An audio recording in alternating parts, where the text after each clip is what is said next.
নমস্কার বন্ধুরা, শিবু রান্নাঘর থেকে সবাইকে স্বাগত জানিয়ে আজকে আরেকটা নতুন ভিডিও নিয়ে আসলাম। আশা করি সবাই ভালো আছেন, এই গরমে সুস্থ আছেন, আমিও ভালো আছি। তাই গরমে শরীরকে ঠান্ডা রাখার জন্য আমরা ঠান্ডা কিছু আমাদের পান করা দরকার। সেই জন্য আজকে একটা ঠান্ডা জাতীয় জিনিস নিয়ে আসলাম, বেলের শরবত। গন্ধরাজ লেবু দিয়ে, দই দিয়ে বেলের শরবত, গন্ধরাজ লেবুর শরবত। আমার লাগছে কি, আমি ছোট ছোট দুটো বেল এনেছি, চিনি 4 চামচ, দুটো গন্ধরাজ লেবুর পাতা আর দই, টক দই নিয়ে এসছি। এই দিয়ে করবো আজকে। তাহলে শুরু করা যাক। প্রথমে বেলটা ভেঙে বের করে নিচ্ছি শাঁসটা।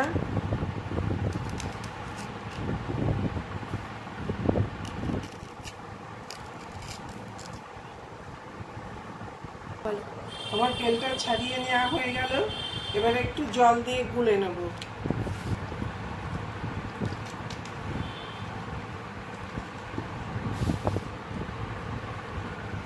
আর এই বেলের আঠাটা পেটে যাওয়া খুব দরকার, গেলে নানান রকম কৃমিগুলো মরে যায়।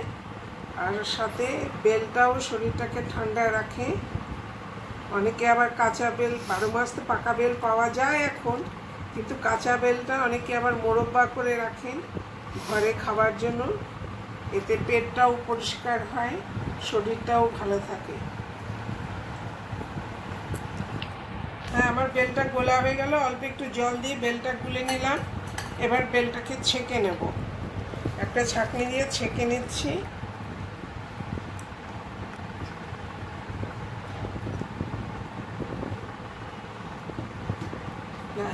না ছেঁকে নিলে খাওয়া যায় না, কারণ এই মুখে দানাগুলো পড়লে খুব বাজে লাগে। ওই জন্যই বেলটাকে ছেঁকে নিচ্ছি।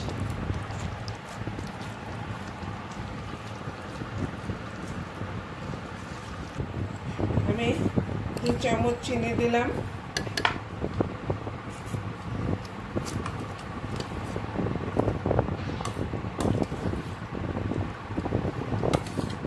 চামচ মতন টক দই দিয়ে দিলাম। চিনি দিয়ে দইটা দিয়ে ভালো করে ফেটিয়ে নিচ্ছি, লাম্পস যেন না থাকে। আর লাম্পসটা মুখে পড়লে খুব বাজে লাগে খেতে। এটা অ্যাকচুয়ালি আমার পিসিমার রেসিপি। ছোটবেলায় আমার পিসিমা এরকমভাবে করে খাওয়াতেন, সেটাকেই মাথায় রেখে দিয়েছিলাম যে ভবিষ্যতে যদি আমার কাজে লাগে। তাই আমার বেশিরভাগ রান্না আমার পিসিমার থেকেই শেখা। তার রেসিপিগুলো আমার মাথায় রেখে জমা রেখে দিয়েছিলাম। এইগুলো এক একদিন এক একটা করি।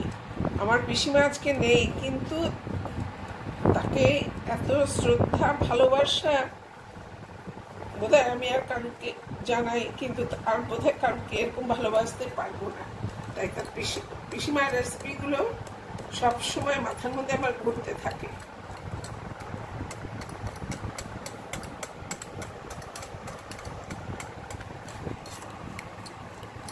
হয়ে গেল আমার। দই দিয়ে চিনি দিয়ে নেড়ে নিলাম। এবারে একটু গন্ধরাজ লেবুর পাতা দেব। এটা সুন্দর একটা ফ্লেভার হয়। হ্যাঁ, লেবু পাতাটা একটু কেটে নিচ্ছি, এতে সুন্দর একটা গন্ধ হবে আর খেতেও ভালো লাগবে। এবার একটু গন্ধরাজ লেবুর জেস্ট দিয়ে দিলাম। এমনভাবে দিতে হবে যেন সাদাটা না পড়ে।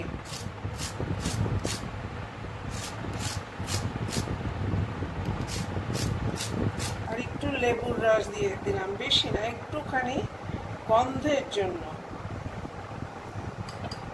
এবার সার্ভ করার পালা।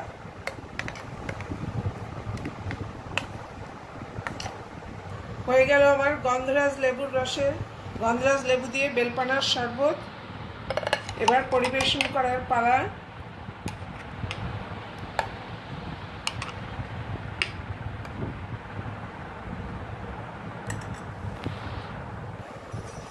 দিয়ে শরবত এই গরমের জন্য উপযুক্ত একটা পানীয়। অনেকে বিকেলবেলাও খান, আমরা ছোট থেকেই সকালবেলায় খেয়ে এসেছি।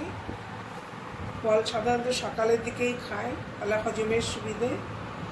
যদি কারোর ভালো লেগে থাকে এরমভাবে করে খেয়ে আমাকে কমেন্টে জানাবেন যে কেমন লাগলো। আশা করি ভালো লাগবে। আর যদি ভালো লেগে থাকে প্লিজ একটু সাবস্ক্রাইব করে পাশের বেল আইকনটাকে প্রেস করে দেবেন। দিলে আমার পরবর্তী ভিডিওর নোটিফিকেশান সকলের কাছে আগে চলে যাবে। এই গরমে সবাই সুস্থ থাকুন, সাবধানে থাকুন। আজকে এখানেই শেষ করছি। পরবর্তী ভিডিও নিয়ে শিগগিরই আসছি।